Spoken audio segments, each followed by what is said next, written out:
jigéen ñi xam naa dina jaaxal ñu bari lu tax ma dol waaye dama jàpp ni mbir bu te mbir mi ëpp la doole day baax nga jël parole pour recadrer xam naa ni du temps wu jotagul sax pour ma wax sama discours waaye damay jël kàddu rek pour introduire pour présenter également li ñu na ma def tey ma bàyyi leen ñu continuer ndax dafa am gan yu ñuy xaar te accès guñu damay commencer d'abord di sant sama waajur gannaaw bu ma nuyoo ci yonent bi di sant Serigne Touba bu wér sunu yaakaar tey ëllëg damay sant suñu ñaari waajur ndaxte am na ku ko wax sànq woote yomb na teg ay chaise yu ñu wuy si la yomb na waaye am qualité bi jafe na te foog naa ku xool jataay bii tey ay jigéen ñu qualité ñoo fi toog ay jigéen ñu Pastef ñoo fi toog ay tànneefu jigéen ñoo fi toog loolu faaw ma sant suñu waajur ñi ñu may ñu juddoo fi ñu war a juddoo yaroo fi ñu war a yaroo ñu jàngal ñu tette ñu ba ñu man li ñu war a man tey boo war a mën a ñëw toog fii di wax ak ay jigéen qualité yu mel ni yéen sant naa samay waajur bu wér dama ci ñëwaat di santit ñëpp ñoo xamante ni jàpp nañ ci liggéey bi ndax dama ko faral di wax Fatou Diané dong mënul dara waaye Fatou Diané ñi mu àndal ñoom ñoo fas yéene man lépp bu ma waxee loolu sama xel day dem ci tànnee fi jigéen ñi ma àndal ñu leen di wooye émergence au féminin xaw naa dinaa ci ñëwaat waaye léegi ni heure bii daaw def nañ fi lu kenn musul def wax dëgg yàlla boobaak léegi nag téye nañu ñu téewul kenn ndax dëgg-dëgg dañoo bokk ci ñi yaakaar ñi gëm ni wax ju bari am na solo waaye jëfa ëpp solo foofu te it foog naa ba ñu jëfee loolu ba léegi taxawaay bi jàppale bi xooleen bi lépp wute na kon damay gën a firndeel ni dañoo war a gën a góorgóorlu ndax daaw ak ren foog naa lu waay def boole nga ñu ci lu waay tëgg boole nga ñu ci buñ ko waxee buñ ko waxul yëpp bàyyi nañu xel te loolu dañ koo liggéey ci digg njaareem wan leen ko dama gëm ni it nag gëm sunu borom loolu nekk taaliba Sëñ Tuubaa loolu moo waral ba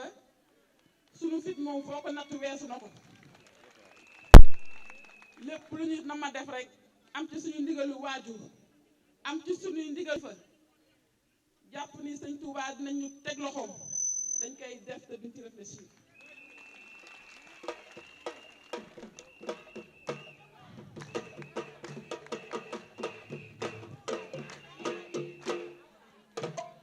jël kàddu gi nag ni ma ko waxee sànq du discours waaye introduction lañ koy wax maanaam dalal sama gan yi ndax dafa am ñoo xam ne dañoo bàyyi programme ñëw wuy si ma parce que yéenee demaat ci programme ma këf leen ñu jaar fi ngir cër bu ma jox pour waxtaan ak yéen ñooñu bu ñu ñëwee faw ma jël kàddu pour leeral ko pour mañ leen yeew yi ñu dem ci dox continuer seen programme damay njëkkee ci di sant ak di gërëm sama xarit sama sœur sama soppe yaay Fatou Diagne ku ma xam-xam ni sama xarit la loolu yàllaa ko def yaay Fatou tëgg lu ne ma nga ca lu ma def lu ne ma nga ca te tey jikkoom ak jëfam wane na ko ndax dafa am programme ñu koy décorer ca Thiès mais mu ni faaw ma ñëw sama jëmm bu mënul ñëwit faaw sama délégation yegg si doog a yegg si Thiès kaw rek lañ jógee jëm Thiès jaar fi donc ñooñu day baax ma eggale ko ci jigéen ñi wax leen ni ñooñu dañoo ñëw pour saafonteeg yéen waaye dañoo ñàkk pexe ndax dañoo am beneen ité bu ñuy doxi Thiès donc ñooñu ma bëgg ngeen tàccu leen bu baax yaay Fatou Diagne délégation ñooñu nag ma naw leen ndax dañuy ay jigéen am plateforme bu mel ni suñu bas di liggéey li ñuy liggéey ca Kaolack yaay Fatou maire la waaye tamit femme au développement la di liggéey ca Kaolack nekk ci xorom si di ci def lu am solo liggéey ba di dox ba yegg Dakar ma gis que ni ko Dakar sori na Njaareem ngay njëkk a jot doo nga egg Dakar kon looy liggéeyanteeg waa Dakar loog waa Njaareem ba pare mu ni ma dama ciy sawar damay ñëw te damay liggéey ak yéen loolooy seen i tànk tey dinaa jox léegi parole représentante Yaay Fatou ndegam daa am manifestation mu ñëw ak yéen sànnanteeg yéen quelques mots ñu ñëwaat ci liggéey bi fas yéene def ak ñoom muy plateforme des femmes de Kaolack bu loolu weesoo it may nuyu di sant ki nga xamante ni fu ma toll di ko wax maire Diarratou Sarr sama tata Diop kooku politique boolewuñu ndax ba ni xamante politique amagul kooku damaa yar lépp lu ma ne lu ne mu nekk tata Diarratou lépp lu may def lu ne ngeen yëg ko ngeen ñàkk ko yëg ma nga ca ci jomam ma nga ca ci loxoom ma nga ca ci léppam muy koo xamante ne nag xam na ni xale laa waaye ku ma jox cër la xam na ni xale laa waaye xam na am na loo man ku ko nangu la it ndax fu mu toll di ko wax ma bëgg nag tey mu jël kàddu leen waaye accueillir ma délégation pour mu permettre leen ñu di mën a dem continuer seen mission ñu mën a eggale suñu activité ndax ni ma ko waxee sànq délégation yaa ngi ñëw tous les leaders politiques de Diourbel yëg nañ ko ñoom ñëpp dañu ma dañuy ñëw teew si parce que Fatou développement la pour développement nag amoo xaaj ak seet jigéen ñi toog fii di ngeen ci fekk jigéenu Moustapha Gueye xëy na sax ñoo ci ëpp nag waaye di ngeen ci fekk it nag waa kër Dame Diop di ngeen ci fekk it nag waa kër Malick Fall di ngeen ci fekk it nag waa kër docteur Soumar di ngeen ci fekk it nag waa kër Aminata Tall pour wax leen ni man bàyyiwuma kenn te mën naa toog jël sama liste lii la leen groupe par groupe wala leader par leader li ma la financé loolu lu leer la loolu kenn wax ak wala taw tey dinañ ci ñëwaat ndax foog ma def bilan tey man Fatou développement la waaye nag bu sama président bi nga xamante ni damaa bëgg te wóolu ma soxla ma ñëw ci politique moom ma nekk Fatou politique nag parce que nag la politique mënul dara sans le développement dama yàgg gëm ni ñi nga xamante ni ñoo mën a yore dëgg-dëgg politique mooy les acteurs au développement mooy ñi nga xamante ni defal nañ askan bi lu ñu yëg ba tax boo leen nee jógal ñëw voter mi ñu jógal voter la dama yàgg wax ni je préfère voix bi nga xamante ni daf naan que voix bi nga xamante ni kooku day ñëw voter ma ndax daf maa rus je préfère cette voix là boo xamante ni c'est une voix boo xam ni daf ko def par détermination par engagement mais surtout ndax da cee gis boppam c'est ça le développement man loolu laa woote jigéen ñi saa moo wootee ñu wusi du ma leen jox paas mukk musul am tey joxuma leen paas waaye bu ma ko limité wul woon bii dana nekk lancement bañ defoon dama ko limité ni leen ñi am financement ak ñi nga xamante ñoo war a am rek ni ñëw jigéen ñi saa boo wootee ñu ñëw engagement ak détermination xam nga lu ko waral danoo gis seen bopp nag ci Fatou Diagne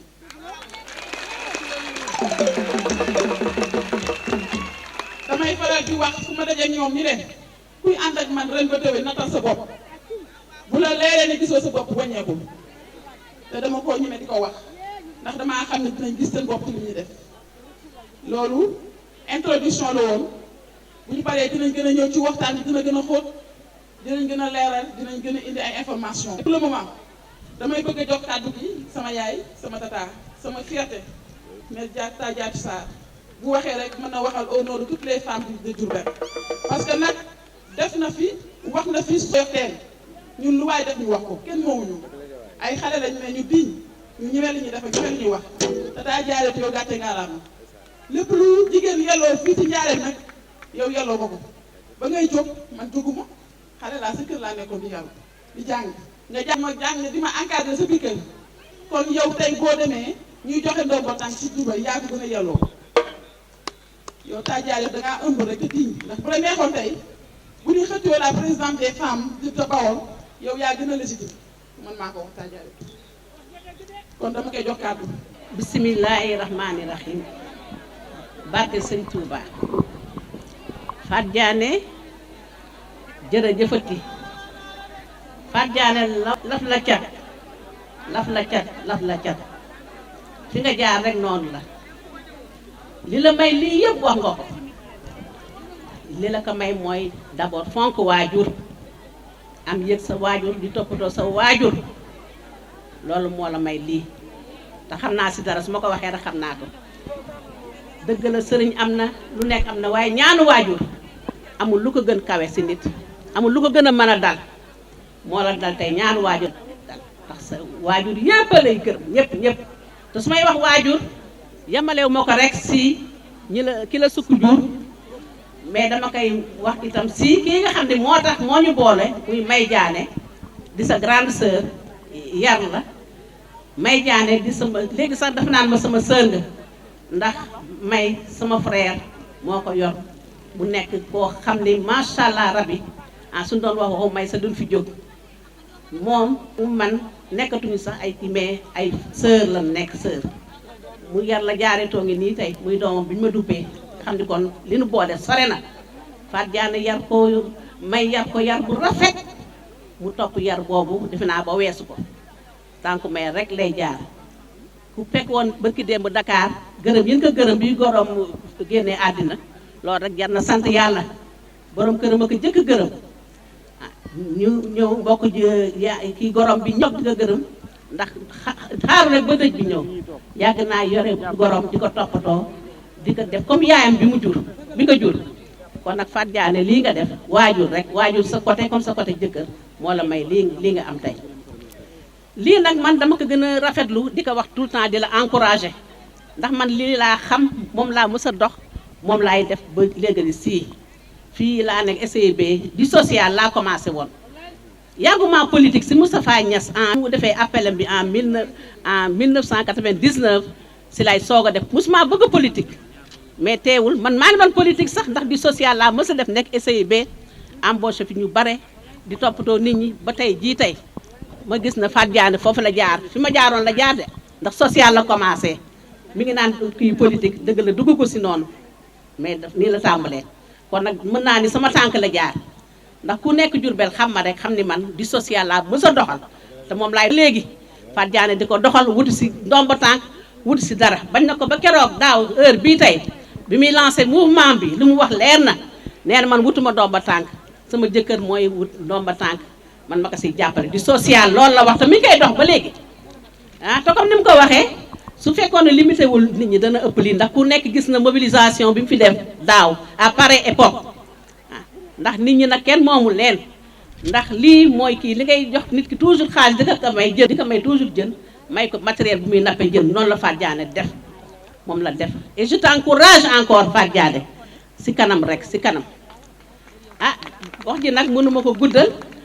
comme ni nga ko wax yëpp yàgg nga koy wax te yàgg nañ ko gis mu encadré la ànd ak yow di jëf ak yow jëf ju rafet kon nag man si turu famille bi yëpp laa wax yaay Fatou merci encore ñu ngi lay gërëm di la sant kon nag yéen ñii jigéen ñii tey si yéen laay jublu li Fatou Diané defal mérite la léegi ni ngeen koy fayee rek mais ngeen toppatoo ko bu baax ba ëllëg tey lii mu leen defal multiplié par 100 000 loolu la bëgg bu ku nekk gis sa bopp te xam naa da ngeen ko def ndax daaw ba ren yàgg na te soppeeku dafa gaaw te yéen soppeeku wu leen moo tax yéen a ngi nii ñëwaat fii tey Fatou Diané xam naa du ma guddal wax ji bala maa teeral danaa nuyu kii madame kii Fatou Sène sama kii boobu nekk Bambey ku baax moom tam lii li nekkee moom la nekkee moom tam Bambey vraiment moo ko koo xam ne war nañ ko féliciter di remercier en passant di féliciter de la part de Fatou Diané soxna Khady Bob mi jógee ba kii ba Sambé di au conseiller économique non di kii au conseil des collectivités territoriales waaw sama sœur itam di sama mbokki mbokk jóge ba Touba di Mame Marème Gaye maa ngi lay nuyu en passant di nuyu ñëpp di sant si turu Fatou Diané wax na mënu gudd di sant itam ñii ma àndal ñoom ñëpp duñ jóg tey ni du ñuy ñëw mais xat-xat yi la fii nekk dina am benn kii bu ñu war a dem léegi mais ñoom ñëpp mënul ñëw de su du woon loolu ñoom ñëppay jóg ñëw maa ngi leen di sant fu ma leen di jóg leen ñu jóg ñii ma àndal tey di yom Daba Seck ak Ami Fall ak Ndene Mané donc pour bañ a guddal kàddu yi maa ngi leen di gërëm yéen ñëpp di leen sant di gën a encourager Fatou Diané si li muy def man sa grande sœur laa ni may nekk sa grande sœur te yaay laa ni may nekk sa yaay foo ma soxlaa ak looy def bu ma si xeeb si dara danaa la si taxaw jàppale la ndax dama gis xale bu am jom nga bu neex a jàppale la man maa ko waxaat fii tey foo taxaw rek am loo lu ma la mën a jàppalee rek bu si ñooru bu si kii nag ma ko wax ma def ndax mérité nga ko vraiment gis naa sa jaar-jaar xale bu baax nga bu yaru ak deñ jërëjëf je vous remercie. organiser def fi organisation boo xamante ni ba ñu duggee suñu oto yi di ñibbi lañ njëkk a wax mooy président am na chance ndax Diourbel dana ko gagné ndax mobilisation bi nga xamante ni Fatou Diané defoon na ko muy démonstration de force bu mu won may wax rek ne diggante yaay Fatou Diané ak Fatou Diané dañuy wax ne mburu ak farine la benn la d'abord ci physique bi macha allah ci ñu laay yi nga xamante ni moom la ñu dëggal benn koy yi nga xamante ni moom benn muy benn gëm-gëm dara lu dul développement te nag di ay femmes yu généreuses générosité du xaalis booy joxe générosité c'est savoir partager te ñaari qualité yooyu moom moo leen liyee ñoom ñaari jigéen ñooñu ñuy ay jigéen ñoo xam ne ñu am vision muy jigéen ñoo xamante ne dañ lu ñu dundoon démb wala gis suñuy morom wala suñuy yaay di jafe-jafe di ko doon ko dund démb tey nag ñun danañ takk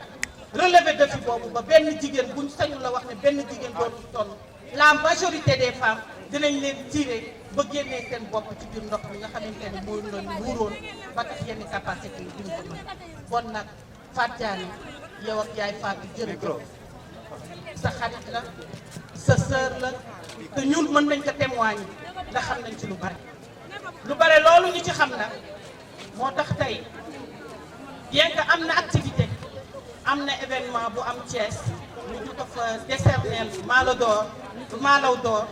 mais def nañu il faut ngeen dal ma si Fatou Diané ndax mënul organiser lu ñuy toll te teguma fa tànk te bu doonu toon lii ñu nag moom ba bët set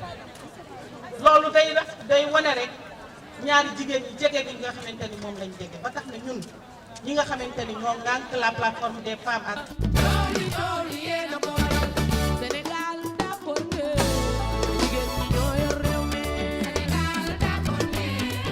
waaye lu yëngu lu nekk nga yëngal ak ëpp doole ki ñëw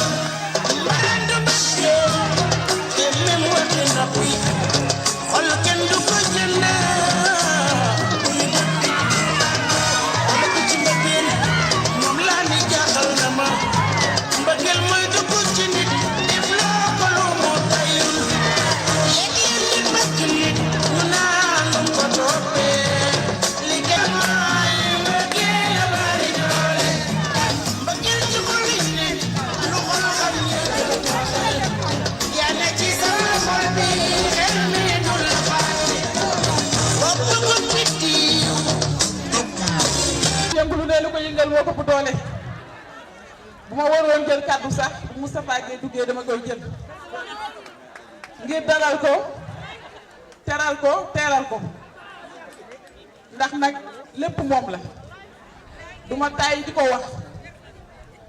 bu ma amee fitu jël kàddu taxaw di wax ci digg mairie bi bu ma amee pexe woo leen dajale leen di wax ak yéen loo leen mën a dégg loolu dafa fekk kër ga ma fay fekk mu may ma yooyu possibilité ndax su ma bëgg-bëgg lu mu foor bu ma ñibbee fekk ba gu ma war a waxal te it nag li may def bu ko neexul dina ma feeñ ca kër ga kon yeboo ngeen sant ko te xam ne li may def bu ko neexul woon du dem du am junju doy na borom xel waaye damay jël kàddu ndax borom dëkk bi bu dugg see lépp lu waay mën a def danga koy arrêté ba wax ak moom ba pare duma ko tàyyi di ko wax ku wóoyaareen ku teg 16 Diourbel ku teg bâche Diourbel ku ne dangaa fekk mu jox la autorisation dëkk bi rëy na dëkk bi compliqué na waaye teewul mooy chef dëkk bi ndax mooy monsieur le maire loolu la yàlla def monsieur le maire bu ñu amee fitu lang ci biir mairie bi war nañoo xam ni sa laabir la war nañoo xam ni sa gëm ki nga doon mais war nañoo xam ni sa gëm yàlla la ndax bu la neexoon nit nga ni boo leen développement yi li ca biir politique la wax naa ko sànq ku ñu développement ni politique waaye yow dangaa nangu ni naa jël seen casquette développement jox leen ko wëlbatiku jox leen seen casquette rakk ji ngeen doon ci man saa bu ñu waxee nga ni ma sama baay ak sama yaay la woon loolu yàgg na ñu wëlba nga ni damay jël casquette jabar bi jox la ndax bu ñu waxee nga ni ma Moustapha Gueye sama frère la kon yow bari naa casquette lool ci yow dina jaaxal nit ñi bu ñu wootee fii ci biir mairie bi bii mooy deuxième fois ñi nga xamante ni dañoo jàppe politique ñoom dina leen jaaxal ndax dinañ ñi di politique Malick di leen abal ci biir mairie bi waaye ñi seen xam-xam xóot ñi seen xam-xam rafet ñi seen xel rafet dinañ nangu loolu ndax gis ni Fatou Diané de avant muy politique da doon développement te li ma wax sànq développement bii ñuy def teq na kër Malick Fall loolu mooy monsieur le maire war na koo yëg teq na kër Dame Diop loolu monsieur le ministre war na koo yëg teq na kër ku ne kuy leader fii ci Njaaréem boo waxee yàlla rek xam ni sa jigéen bénéfice yu nañ ci bii ñuy def tey loolu nag daa doy pour que bu ñu wootee ñu ubbil ñu yaatal ñu te ñëpp wuy suñu léegi nag Njaaréem daa xaw a compliqué yaa ma ko gën a xam waaye yàlla xam na yow xam nga monsieur le maire nee naa la sama mag nga sama càmmiñ nga sa jabar laa tànk yooyu laay dox ci ngay dox ba géej gi fer leneen lu xew lu ne nag ñun ñaar dinañ ko waxtaane dund doy na borom xel. turu dalal gan yëpp di turu maire bi turu population bi ndax maa ngi dem ñëwaat léegi dafa am sama xarit doomu ndey Pastel buy maye doomam mu bàyyi la ma ko timis moom mi jaba mi xam na ko kon bu doon loolu rek damay toog mais damay dem maye ko rek ñëwaat ndax lii mënuma ko tardé di nuyu ñëpp rek den dalal jàmm xam ne tey turu délégation bi nga xam ne man laa àndal soo ba tey ñu ànd ak ñun donc ànd di dem fu bëree bëri den nuyu tamit turu ñëpp ndax ànd naa ak Ibrahima Mbacke Tine ak ñoom Talla Ndoye ñoom ñu sori ci madame Aminata Tall mun leen tamit bu maire day jóg it damaa bëgg ngeen ànd ak moom donc kon di nuyu tamit ñoo fi fekk ñëpp rawatina ñi nga xam te ñoo fi représenté ministre Dame Diop ak ñoom Diarra Sarr ak ñi nga xam ñoom ñëw nañu ak ñi nga xam mënuma leen a tudd di nuyu tamit Moustapha Gueye sama xarit loolu moom dama koy revendiquer loolu yàlla def na ndax Moustapha Gueye tey am na lu mu gën a neex lu mu defal jël nit jox ko liggéey muy liggéey di ci dund njabootam di ci dund xaalis boobu ñu di ko fayee ko feneen di ko demee ci bitik ci marché di ko demee ci bitik ci koñ marché Ndimbi Diop bii loolu koo ko defal ku ne jàpp naa ni jaar nga ko defal man ni nga ko defal te ay doomu aadama nga ko defal ñoo xam tey jii koo ci gis tey boo xoolee démbam ak teyam am na lu soppeeku ci moom ñii ñu ngi am oto ñii ñu ngi jënd kër ñi amatoon soxna ñu ngi am soxna soo amatoon benn yaa ngi ci ñaareel kon DG lu rafet loolu boo ko defee man may meeru dëkk bi war naa laa sant ci tur waa dëkk ndax dafa solo te nit ku baax du wax lu amut bu ne sa bàmmeel nga taxaw soo ko wax doo ko defutoo ni duñ ko def dañuy dégg waa Thiès sax dañuy tooñ naan bañ suñu Thiès yëpp gars yi da koo ci gis rek bu réewee ba ji dafa xuur dafa mel ni waa Njaaréem yëpp fa ñëw waa Thiès duñ ko tooñe ma ne ko loolu gëm sa bopp la tafaa ndax parce que bu nit mën a nekk rek ëllëg na fa jóge loo fa nekk rek na nga dimbali say mbokk dimbali say dëkkandoo dimbali ña nga war a dimbali ndax bu ëllëgee histoire na nekk lu loolu kon jërëjëf DG moo taxaw mu taxaw foofu daam aussi day muy daam Fatou Diané ñoom ñëpp gis nga li muy def tey mairie bi yàlla moo def ma ne fi ëllëg keneen na fi nekk ndax les hommes passent les uns restent àdduna kenn ku nekk du jàppoon ne lu ñu la jox dañ la ko dénk rek moomoo ab location la rek bureau bi gëm naa ne man dama fee nekk rek léegi ma jóge fi keneen kon su fekkee Fatou dafa am lu mel nii mu di ko joxe tëppaloo ma ko ci dëkk bi dara boo xaymaa sax moo ma ci ëppal ndax man damaa jàpp sama bopp taalibe ak ko xeebu rek loolu laa gëm la mu toll loolu laa doon kon lu mel ni bu ko jëlee di ko dox waa doomu Njaareen ma ñëw naan du ko fi defee kon man dama war defuma ko li ma gëm mooy exemple la Fatou Diané financement exemple la lii mu jox ay néew gu doole la ko jox te loolu tey jii mooy wan ni tey leader politique yi nekk Njaareen mbooloo moo tax lii ñu am tey ñu am mi naa Malick Fall ay tali mooy ni déedéet li ma gëm mooy sama wërsëgu daam wërsëgu Moustapha wërsëgu Fatou Diané wërsëgu Daaru ci Sarr tey ñoo dooloo ñun ñu ay génération be ñu bokk nekk ay leader moo tax wërsëg ñu ñëpp ko bokk kon bu ñu booloo nekk benn rek dara jomb ñu ñun ñëpp maa ngi ñaan yàlla bu nu seytaane mën ndax kenn ku nekk yaa ngi nekk sa rox tey daam bu ma jëloon ci moom ay formation bi dama fi jóge ak keneen ak keneen ak keneen Aminata Tall tamit la mu defit Njaareen wax naa ko keroog man maay meeru dëkk bi di jaamu ñëpp ku fi def lu baax ma wax ko man du ma nëbbu jëfu kenn ci àdduna xalaatuma ko sax Fatou yàlla na la yàlla fay man ku ñàkk ñaan la bu assemblée jeexee day génn ma yow yaay sama maire yaay sama député te te dem nag mar assemblée des fois damay wax lu naqari wax bu mu dëgër bu ma génnee damay woon ni ma man je suis fier aujourd'hui nga nekk sama député kon Fatou man sama rakk nga lii nga def yàlla na ko yàlla gën a yombal ñii nopp si ginnaaw jàppale la yàlla na yàlla kattanal ñun ñi ñëpp certain que aujourd'hui et demain Diourbel ñun ñëpp nañu ànd defar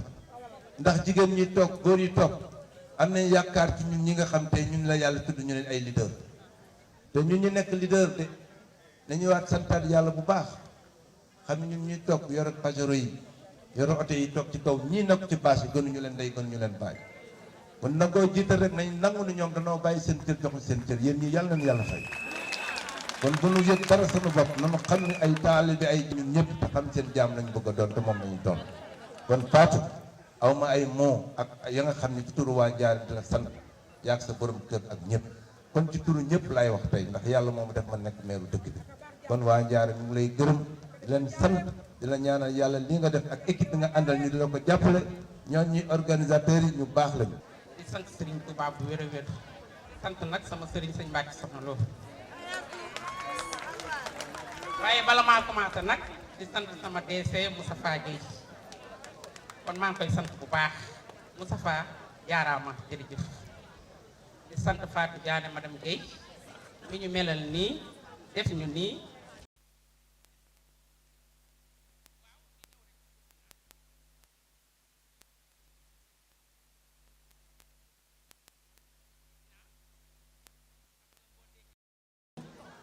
yi ñu ut si dafa bari ñi engagé Fatou bari rek loolu la rek damaa xër rek ku fi naa yaakaar naa ne ñoom mën naa cee wax bu baax ndax jamono yi nga xam ne ñi ngi seet si Fatou ca kër ga ñun lañ fa fekkoon ndax 2008 bu ñu fekkee ñu lal basañ di jël sareelu Fatou Diané di ko jox jigéen ñi yaakaar naa lañ amoon bariwul de mais lu mu fayeeku ñun lay ñëw di ko séddale ndax yërëm jigéen ñi ba muy romb jigéen ñi ne ah li de tey war naa ci jël ay matukaay waaye jigéen ñi lañ leen war a defal Diourbel ñu ne ah Diourbel da ko leen jàppale ñu dem parce que ay jàmbaar lañ ay liggéeykat ñoo fi ne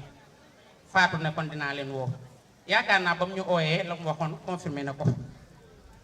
jàppale nañu ci soldam bi mu daan fayeeku ñuy lal basan kër yaayam di ko fa teg yaakaar naa kon 2008 du caaxaan kon kii ci développement lay liggéey ci la sax ku fi naa ñëw fekk ñu nag Fatou di liggéey. donc problème boobu yaakaar naa ni leer na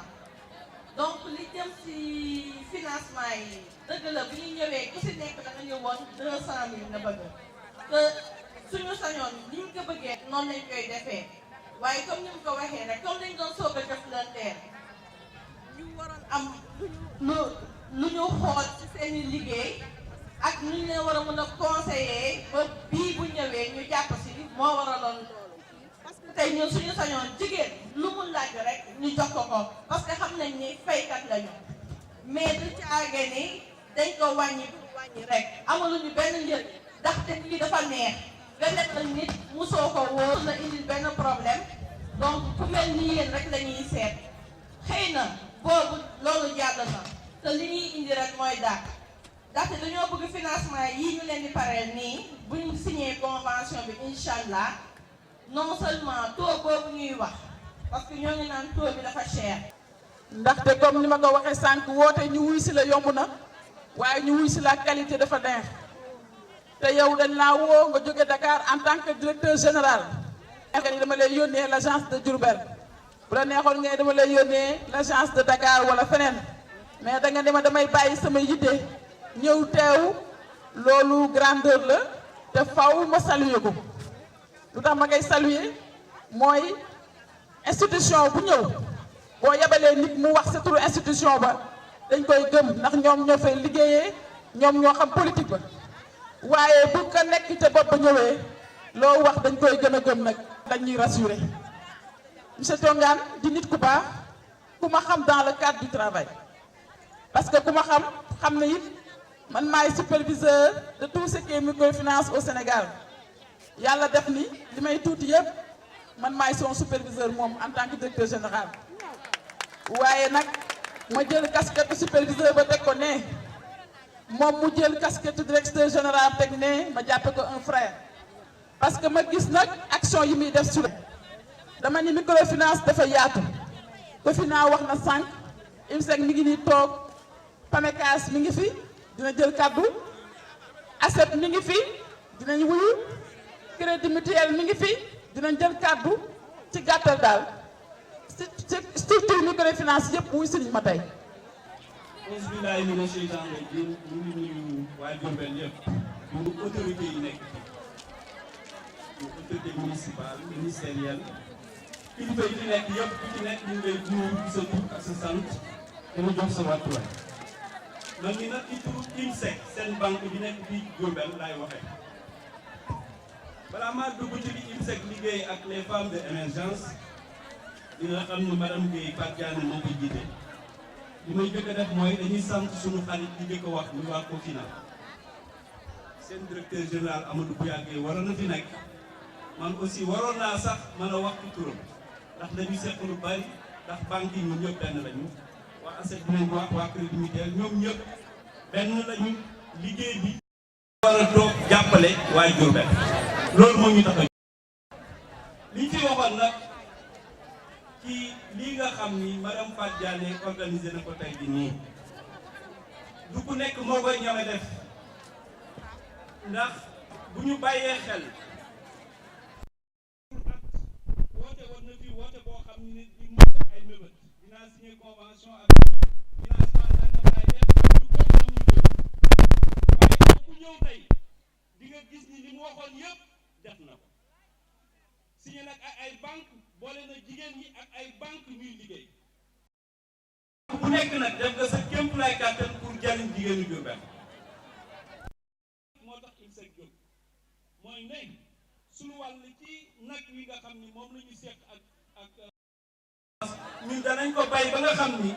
madame Fatou Diané ni ñu boole ak yéen du ci ruus yéen ngeen ci ruus ñun duñ ci ruus ndax looy def rek da ngay seet évaluation bis ba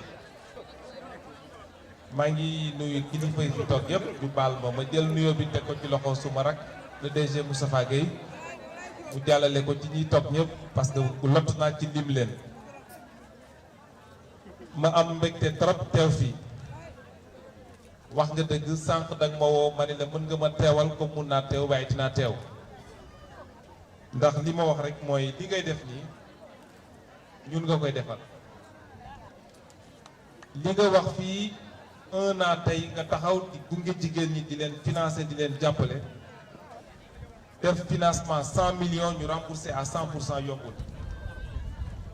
parce que ci sama expérience professionnelle bu gàtt liggéey naa ci wàllu développement ak financement mais am 100% de remboursement jafe ma la ciy félicité bu baax a baax a baax am ambition dem ci région bi dem ci Sénégal yokk enveloppe gëm naa ne loolu ngay def fii ci département bi Diourbel mën nga ko defal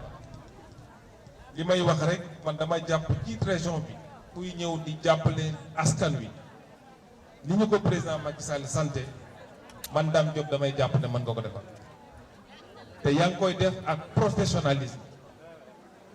parce que xam naa soo nekkee directeur national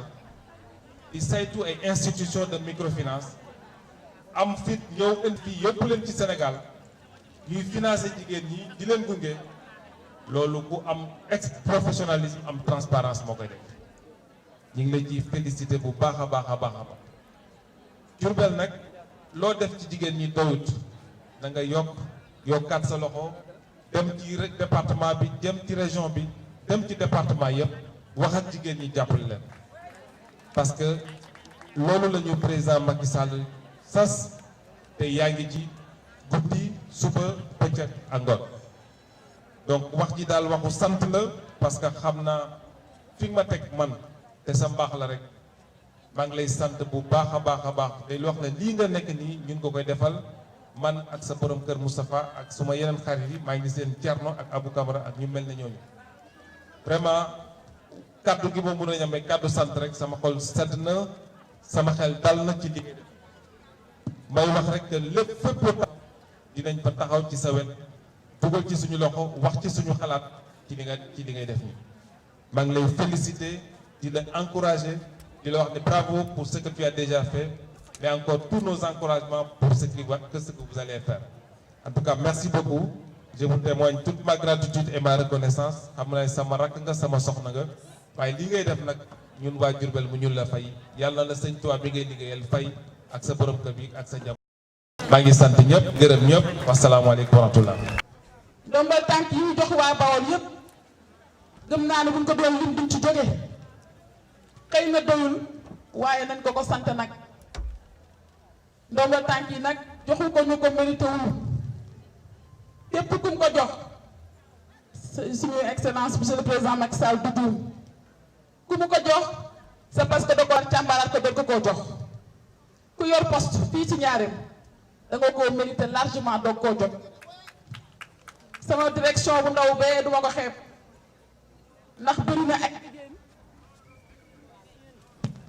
bëri na ay jigéen ay ndaw yu mel ni man yu xarañ ni man li ma man wala man lu ko raw waaye ba tànn jotee man la fa tànn kon loolu dama ko koy sante ñu ko poste bii mu jox Moustapha Gueye kuy politicien ku ne xam ne ñëpp ko ndax dara neexul lu dul nga toog foo xamante ni boo fa jariñul yaa ngi jariñ ay doomu aadama te kuy dugg Njaaréem xam ni ñaari kër yoo dugg ñetteel ba loxo Moustapha Gueye yegg na fa kon dañ ko koy sante teg ko ci te loxo yow muy suñu autorité di sant le président Macky Sall di ko réaffirmer suñu engagement suñu soutien pour mu xam ni lu mu tàng jigéen ñi Bawol pare nañ pour jàppale ko nee ko bu mu tiit bu mu jàq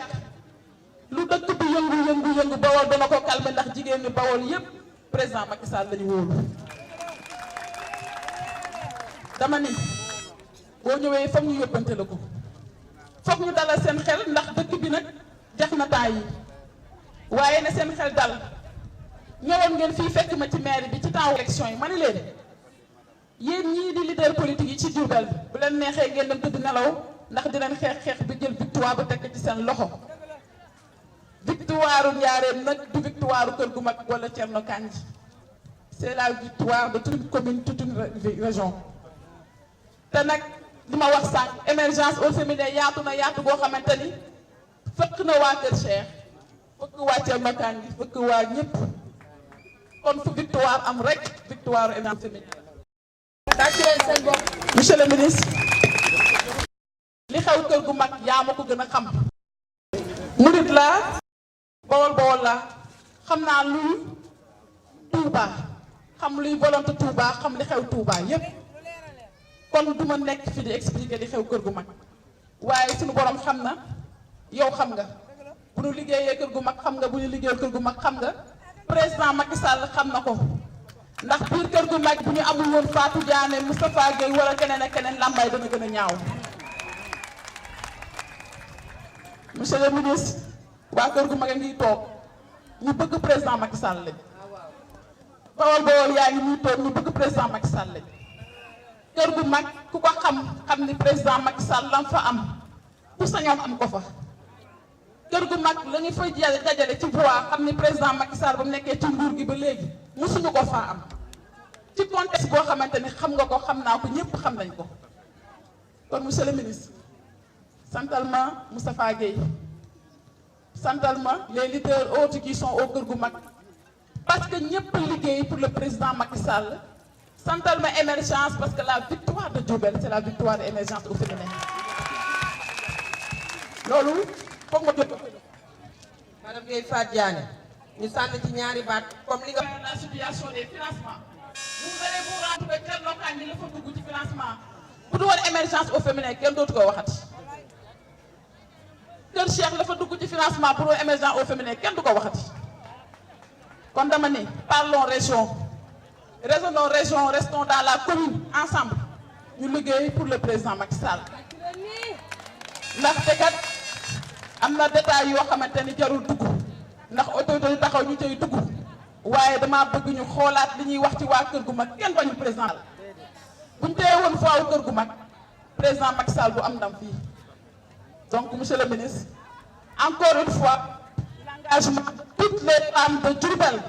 l'engagement de toutes les femmes de kër gu mag derrière le président Macky Sall.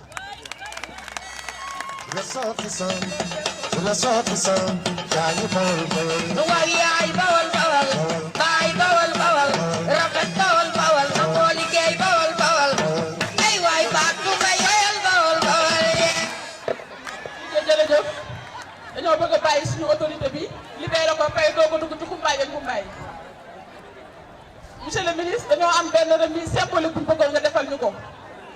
au nom de l'émergence au féminin ñu koy jox madame Ndeye Gadiaga. C'est un financement pour son groupement 2 millions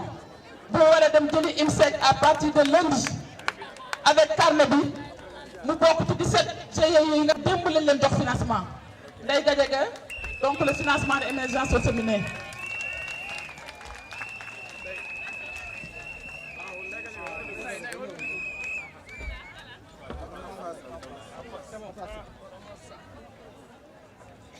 Merci beaucoup.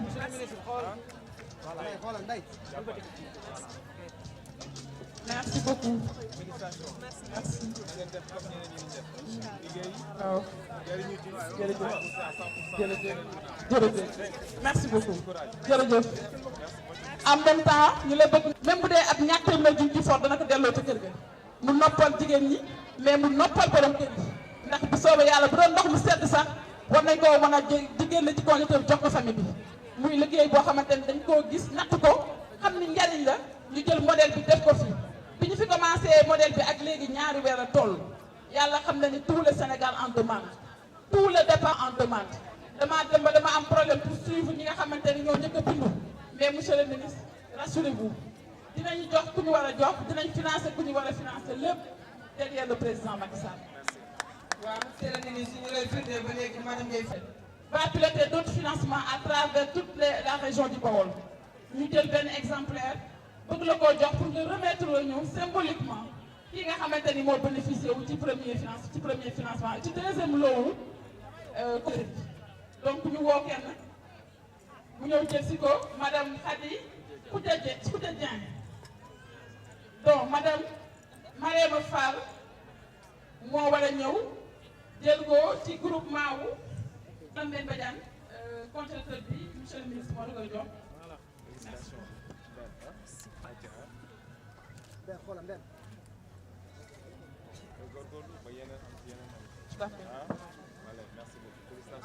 Merci beaucoup monsieur le ministre. nuyu le ministre Dame Diop di ko remercier pour sa présence ainsi que les membres de sa délégation. maa ngi nuyu également l'honorable conseiller Fatou Sène ma sœur de Bam maa ngi lay nuyu di la jox sa wàccuwaay di nuyu également sama sœur l'honorable Khadijatou Bob moom itam maa ngi koy jox wàccuwaay di nuyu également mon grand frère l'honorable Mame Oumou Ba di ko gërëm de sa présence di nuyu la présidente Diarratou Sarr maa ngi nuyu également mes plus que frères Babou Camara directeur général di nuyu également le président Thierno Amadou Thierno Diop ici présent mais maa ngi nuyu également le directeur général de l'IMSEC monsieur Thiongan xam naa tout à l'heure dina marquer un point pour renforcer les remerciements que je dois adresser aux différents partenaires financiers, remerciements que je mettrai entre vos mains et que vous transmettrez à tous les partenaires financiers. maa ngi nuyu kilifa yu fi teew yëpp ku lim da ngay jum mais maa ngi nuyu surtout les femmes di nuyu le leader de émergence au féminin ki nga xamante ne maa leen ko gën a bëgg muy F mon cœur mon amour mon bras armé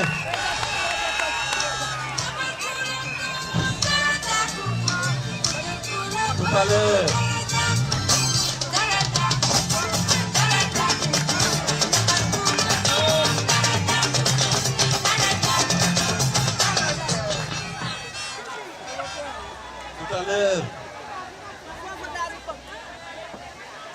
tout à l'heure, j'étais en train de me surprendre moi-même parce que dama doon wax man maintenant je suis devenu paresseux parce que dama tayal lool léegi depuis maintenant 2 ans 3 ans parce que yéen xam ngeen ma depuis 2011 fu ma yëkkati ngeen nekk sama gannaaw di aw xam ngeen ne en général ku bëri énergie la mais depuis 2 ans mën nañ noter que ne Moustapha bi ngeen xamoon ak Moustapha tey du benn je suis devenu paresseux parce que lu ma war a génnee di ko joxe Fatou mi ngi koy génnee di ko joxe fu ma war a dem dans le département boobu ba léegi maa ngi waaj ne foog ma dugg ci département bi te gis naa yoon mais dama xam ni Fatou moom itam foog mu dugg ci département bi moo tax boobu ba léegi maa ngi koy waaj fu ma war a dem au niveau de la commune également vous aurez remarqué que damatuma fa parce que dafa ma dara exactement parce que lépp lu ma waroon def lépp lu ñu waroon def laay wax parce que je ne suis pas le seul il y a également les autres autorités politiques de Diourbel lépp lu ñu waroon def Fatou Diané madame Guèye mi ngi koy def donc Fatou vraiment sama rakk la ndax lu ñu bokk ñëpp xam nañ ko sama soxna la te yàlla de ki nga xamante ne dafa bëgg am ñaareel ndax Fatou Diané waxuma la ñaareel waaye ñaari tali sax man dootul du ma faw li ci des dinaa koy yàggali kër ga monsieur le ministre de l'emploi, de la formation professionnelle et de l'artisanat monsieur le directeur général de l'IMSEC,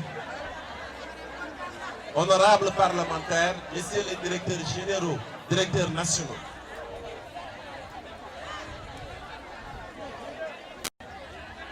En 2011, Macky Sall ñëw fii à Diourbel. En 2012, sa première élection présidentielle. On va parler politique parce que malheureusement, nous avons également une casquette politique. En 2012, le président Macky Sall est venu à Diourbel. ñii nga xamante ne ñoo ko teeru woon en 2012 ñoom ñoo toog nii mooy jigéen ñi ngeen gis jigéen yi ñoom ñoo xeexal président de la République en 2012 ba mu jot ci réew moo tax monsieur le directeur général de l'IMSEC jigéen ñi ma jàkkaarloo ñu nekk sama gannaaw féete ma càmmoñ ak ndeyjoor loo leen defal rek vous les partenaires financiers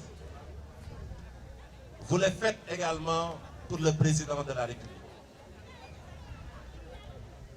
Ça c'était la première chose. Tout à l'heure maa ngi waxtaan ak sama benn xarit kër ga fekk ñuy werante sur le rôle de la femme dans les ménages te loolu monsieur le directeur général yaa ma ko gën a xam tey mën nañu wax ne kër yi mooy ménage yi en français jigéen ñi ñoom ñoo ko yor ñooy joxe dépense, d'où les réfrigérateurs que vous voyez que Madame Gueye a bien voulu acheter et remettre ça aux femmes. dañuy jaay glace juróom-benn téeméer fay ñaar téeméer ñeneen ñeenti téeméer ñu def ko ci kër.